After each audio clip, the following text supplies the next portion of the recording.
Hello everyone, welcome to Xavier world. என்னோட video பார்த்துட்டு இருக்க உங்க எல்லாருக்கும் ரொம்ப நன்றி. என்னோட வீடியோ உங்களுக்கு பிடிச்சிருந்துச்சுன்னா என் சேனலை சப்ஸ்கிரைப் பண்ணி எனக்கு சப்போர்ட் பண்ணுங்க. இன்னைக்கு vlog பார்த்தீங்கன்னா ஈவினிங்ல தான் ஸ்டார்ட் ஆகுது. அதாவது சாட்டர்டே ஈவினிங் எல்வினை கிளாஸுக்கெலாம் விட்டுட்டு கூட்டிட்டு வந்தாச்சு.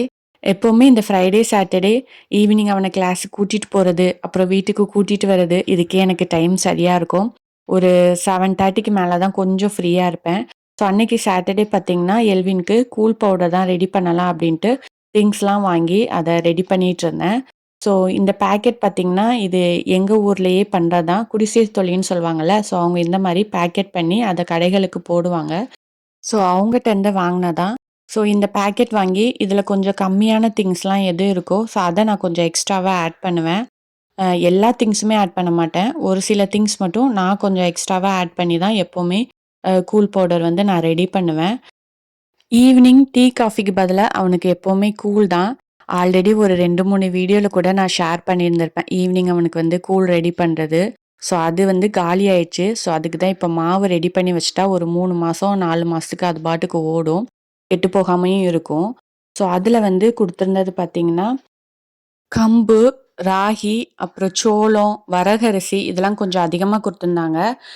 அப்புறம் ஒரு சில திங்ஸ் கொஞ்சமா குடுத்துருந்தாங்க. அதுல என்னலாம் குடுத்துருந்தாங்கன்னா, சிவப்பரிசி, ஜம்பா கோதுமை, பச்சைப்பயிறு, ஜவ்வரிசி, கொண்டைக்கடலை, வெள்ளைச்சோளம், காணம், பார்லி அரிசி, அப்புறம் பொட்டுக்கடலை, பாதாம், முந்திரி, ஒரு 2 ஏலக்காய் இதெல்லாம் 2, 2 தான் போட்டிருந்தாங்க.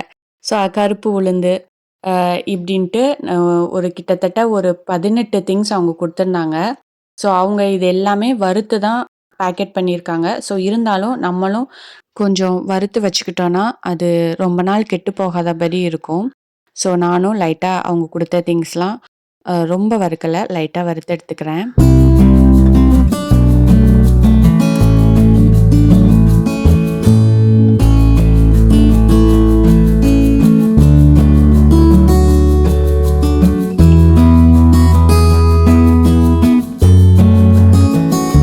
ஃபஸ்ட்டு கம்பு வறுத்தெடுத்துட்டு, அதுக்கப்புறம் ராகி தான் இப்போ வறுக்க போறேன். இந்த கூல் பவுடர் பார்த்தீங்கன்னா, கிட்டத்தட்ட அவன் பிறந்து ஒரு 8 மாசத்துலேருந்தே இந்த கூழ் குடுக்க ஸ்டார்ட் பண்ணியாச்சு. அப்போ எனக்கு இவ்வளோ டீட்டெயிலா அதில என்னலாம் ஆட் பண்ணி சேர்க்கணும், அந்த மாரிலாம் எனக்கு தெரியாது. ஸோ ஆச்சி தான் அப்போ எல்லாமே பண்ணி குடுப்பாங்க. கூல் பவுடர் ரெடி பண்ணி குடுத்துட்டு விட்டுருவாங்க. அத நான் அவனுக்கு ஈவினிங்க்கு மேல ரெடி பண்ணி குடுப்பேன். இடையில கொஞ்சம் அத ஸ்டாப் பண்ணிட்டான். இடையில பார்த்தீங்கன்னா, ஒண்ணுமே சாப்பிடாத ஸ்டேஜுக்கு போயிட்டான். அப்போ இந்த கூழையும் வேண்டாம் அப்படின்ட்டான். அப்போ அவனுக்கு பாலுக்கு வந்து நம்ம கடையில யூசுவலா எப்பவும் வாங்குவோம்ல, இந்த பூஸ்ட்டு, ஹார்லிக்ஸு அந்த மாரி தான் சேர்த்துட்டு இருந்தேன். அதுக்கப்புறம் பார்த்தா, அதில அவனுக்கு ரொம்ப ஒரு டல்லாக ஆரம்பிச்சுட்டான். எந்த சத்துமே அவனுக்கு இல்லாத மாரி ஒரு ஃபீல் இருந்துச்சு. ஸோ திரும்பி கன்டினியூஸா நம்ம கூழையே குடுத்துருவோம் அப்படின்ட்டு இப்போ கன்டின்யூ பண்ணியாச்சு. ஏன்னா, இதுக்கு இத்தனை வயசு வரைக்கும் தான் குடிக்கணும்னு கிடையாது. இது நம்ம பெரியவங்கள்ல இருந்து யார் வேணாலும் நம்ம இத எடுத்துக்கலாம். ஏன்னா, இதில அவ்வளோ ஒரு சத்து இருக்கு. இதில சேர்க்கிற திங்ஸ் அவ்வளவுமே ரொம்ப சத்தான திங்ஸ் தான். வெறும் சாதம் மட்டும் சாப்பிட்றதுல என்ன இருக்கு? அதில இடையில பசங்க வந்து ஹெல்த்தியா சாப்பிடணும்னு நெனச்சா, இந்த மாரியும் நம்ம ஏதாவது ஒரு நேரம் கூழ் காய்ச்சி குடுக்குறது ரொம்ப நல்லது அப்டின்ட்டு நான் ஃபீல் பண்ணுவேன். இதில அவங்க கொஞ்சமா குடுத்த திங்ஸ்ன்னு பார்த்தீங்கன்னா, ஜவ்வரிசி, பார்லி அரிசி, சோயா பயிறு, வெள்ளைச்சோளம், காணம் இது எல்லாமே நான் கொஞ்சமா தான் யூஸ் பண்ணியிருக்கேன். சம்பா கோதுமை, சிவப்பரிசி. ஸோ இதில நம்ம சிவப்பரிசி எதுவும் எக்ஸ்ட்ரா அதிகமா சேர்க்கனாலும் சேர்த்துக்கலாம். நான் வந்து ஒரு சில திங்ஸ் அதிகமா சேர்ப்பேன்னு சொன்னேன் இல்லையா? ஸோ அதில வந்து பாதாம், முந்திரிலாம் வெறும் 2, 2 தான் குடுத்துருந்தாங்க. ஸோ அது மட்டும் கொஞ்சம் நான் எக்ஸ்ட்ராவா ஆட் பண்ணுவேன். ஸோ பாதாம் பார்த்தீங்கன்னா, இது எல்லாமே நான் ஒரு 2 கைப்பிடி அளவு அப்படிங்கிற ஒரு கணக்குல எடுத்திருப்பேன். ஸோ 2 கைப்பிடி அளவுன்ட்டு போட்டு ஒரு 100 பாதாமுக்கு கொஞ்சம் கூட இருக்கும். ஸோ அதையும் போட்டு நல்லா வறுத்து எடுத்துக்கிறேன்.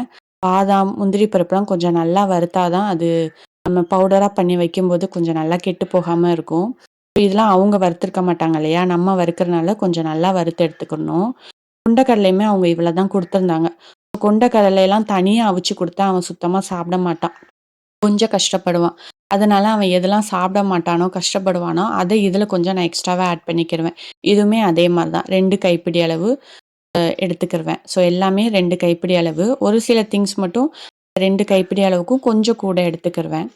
கொண்டைக்கடலையுமே நல்லா வறுத்து எடுக்கணும். அப்புறம் பார்த்தீங்கன்னா, பொட்டுக்கடலை. இது எல்லாமே நான் எக்ஸ்ட்ராவா ஆட் பண்றது. பொட்டுக்கடலைங்கிறது சின்ன பசங்களுக்கு ரொம்பவே நல்லது. அது மட்டும் இல்லாம, இது நம்ம அந்த பவுடருக்கு ஒரு ஸ்மெல் குடுக்கும். நல்ல ஒரு ஸ்மெல் குடுக்கும். நம்ம திரிச்சுட்டு வந்ததுக்கப்புறம். இன்னொன்னு நம்ம கூழ் காய்ச்சும்போதும் கொஞ்சம் கட்டியாகும். இந்த பொட்டுக்கடலை நம்ம கொஞ்சம் சேர்க்கும்போது. எல்வினுக்கும் பொட்டுக்கடலை சாப்பிடுறதுக்கு ரொம்ப பிடிக்கும் அப்படிங்கிறனால, அது மட்டும் ஒரு 3 கைப்பிடி அளவு போட்டுக்கிருவேன். அதே மாரி தான் பச்சைப்பயிறு. பச்சைப்பயிரும் அவன் சுத்தமா சாப்பிட மாட்டான். நம்ம அவிச்சு குடுத்தாங்கன்னா. ஸோ அதுவுமே கொஞ்சம் ஒரு 3 கைப்பிடி அளவு போட்டுக்கிருவேன். ஏன்னா பச்சைப்பயிறு ரொம்பவே நம்ம ஹெல்த்துக்கு நல்லது. பச்சைப்பயிறு நம்ம ரெகுலரா மொளக்கட்டி சாப்பிட, சாப்பிட நம்ம ஸ்கின் வந்து அவ்வளோ ஒரு க்ளோவாகும். நம்ம ஃபேஸ்ல அப்ளை பண்றத விட, இன்டர்னலா எடுத்துக்கும்போது பிளாக் மார்க்ஸ்லாம் நல்லாவே கம்மியாகும். இத நம்ம ரெகுலராவே சாப்பிட்டு வரும்போது, ஆட்டோமேட்டிக்கா நமக்கு ஒரு க்ளோவும் கிடைக்கும். ஹேருக்கும் இது ரொம்பவே நல்லது. ஸோ முடிஞ்ச வரைக்கும் பச்சைப்பயிறு சாப்பாட்டுல அதிகமா சேர்த்துக்கோங்க. அதுக்கப்புறம் பார்த்தீங்கன்னா, நிலக்கடலை. நிலக்கடலை வந்து அந்த பாக்கெட்ல குடுக்கல. இது நானா எக்ஸ்ட்ராவா ஆட் பண்றேன். ஸோ நிலக்கடலையும் ஒரு 2 கைப்பிடி அளவு எடுத்துருக்கிறேன். ஸோ அதையும் நல்லா வறுத்தெடுத்துக்கிறேன்.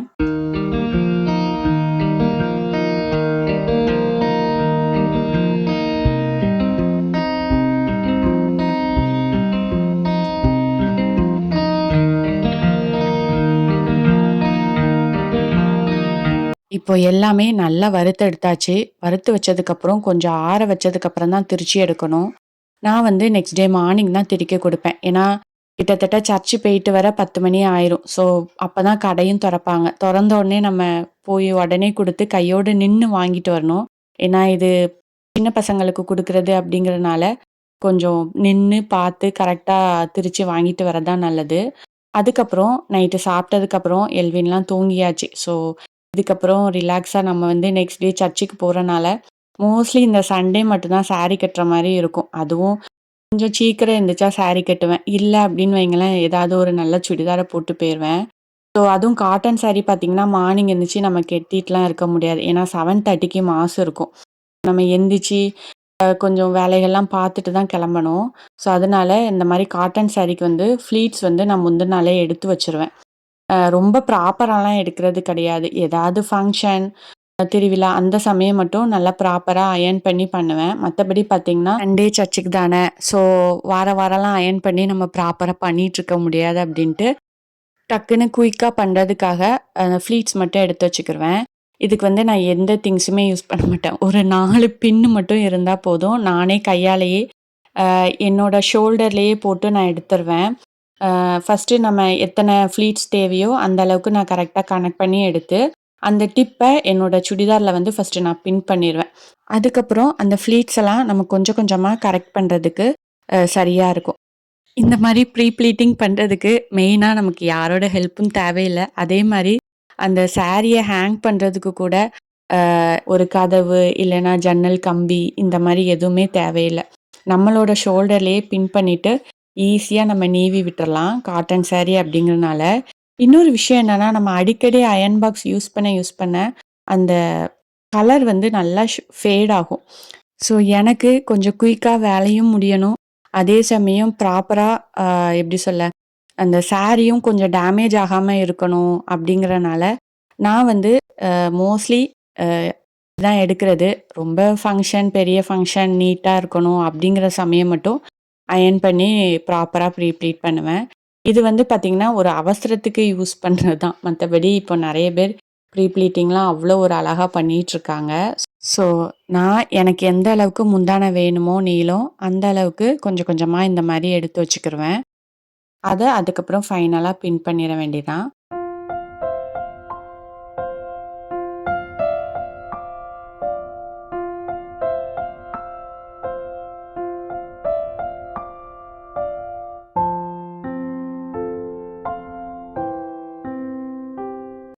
காட்டன் சாரி அப்படிங்கிறனால, நம்ம ஈஸியா கையாலே நீவி விட்டாலே, அந்த ஃப்ளீட்ஸ் எல்லாமே ப்ராப்பரா வந்துரும். ஸோ, அத ஃபைனலா ஷோல்டர்ல போட்டு, நம்ம சாரி கட்டும்போது எந்த அளவு வேணுமோ, அந்த அளவுக்கு கரெக்ட்டா நீவி விட்டுருவேன் கையால. ஸோ, அதுக்கப்புறம் இத செட் பண்ணிட்டு, நான் கீழ ஃப்ளீட்ஸ் எடுக்கிறது, அதுக்கு வந்து எவ்வளோ வேணுமோ அதையுமே ஃப்ளீட்ஸ் எடுத்து வச்சுருவேன். ஸோ, இதுவுமே இந்த அளவுக்கு எடுத்துட்டு, கடைசியா எல்லாத்தையும் கரெக்ட் பண்ணி, மேல ஒரு பின் குடுத்திருவேன்.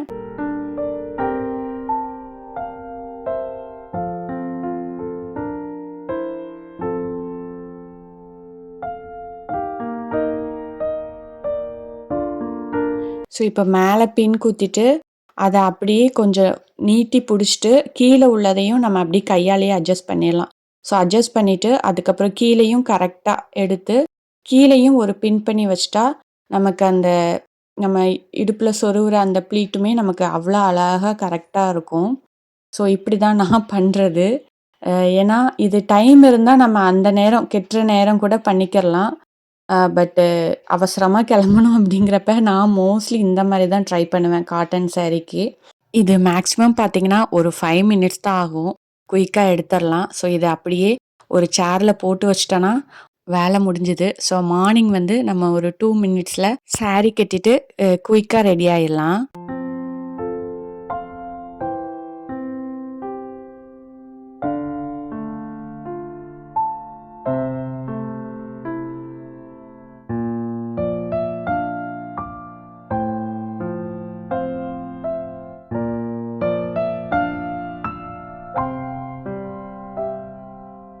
காலையில 7:00லாம் ரெடி ஆயிட்டேன். ஃப்ளீட்ஸுமே அவ்வளோ அழகா வந்திருந்துச்சு. நம்ம அயர்ன் பண்ணி எடுக்கும்போது எப்படி எடுப்போமோ, அந்த மாரியே அழகா வந்திருந்துச்சு. ஸோ குயிக்கா நானுமே ரெடி ஆயிடுச்சேன். சாரி கட்டினதெல்லாம் ஒரு பக்கம் இருந்தாலும், நம்ம மெயினா நைட்டு வறுத்து வச்சிருந்த அந்த டப்பாவ எடுத்துட்டு போணும். அதான் மேட்ரு. ஏன்னா, அப்பதான் 10 மணிக்கு அவங்க கடை திறந்தோனே கரெக்ட்டா மொத ஆளா நம்ம அரைச்சு எடுத்துட்டு வந்துரலாம்.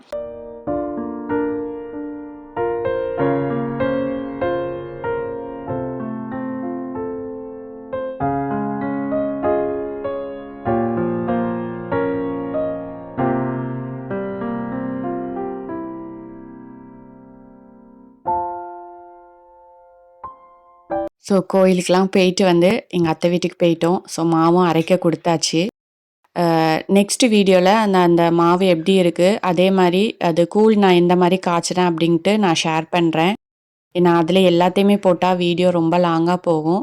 ஸோ அன்னைக்கு மார்னிங் பிரேக்ஃபாஸ்ட் பார்த்தீங்கன்னா, பூரி தான். ஸோ காலையிலேயே எந்திரிச்சு நான் வந்து பூரிக்கு மாவுலாம் பெசஞ்சு வச்சுட்டு போயிட்டேன். பூரி வந்து நல்லா பூரியோ, சப்பாத்தியோ நல்லா சாஃப்ட்டா வரணும் அப்படின்னா, கொஞ்சமா அதில தயிர் ஆட் பண்ணிக்கோங்க. ஆறுனதுக்கு அப்புறம் எவ்வளோ நேரம் ஆனாலும் நல்ல ஒரு சாஃப்ட்டா இருக்கும். பூரி, சப்பாத்தி எதுனாலுமே. எங்க வீட்ல பூரி அப்டின்னாலே எல்லாருக்குமே ரொம்பவே பிடிக்கும். அதுலயும் பூரினாலே உருளைக்கிழங்கு மசாலா தான். ஏன்னா வேற எந்த குருமா, எது பண்ணாலும் அவ்வளவா விரும்பி சாப்பிட மாட்டாங்க. ஸோ உருளைக்கிழங்கு மசாலா பண்றதுக்கு கடலை மாவு கரைச்சு ஊத்துவாங்க.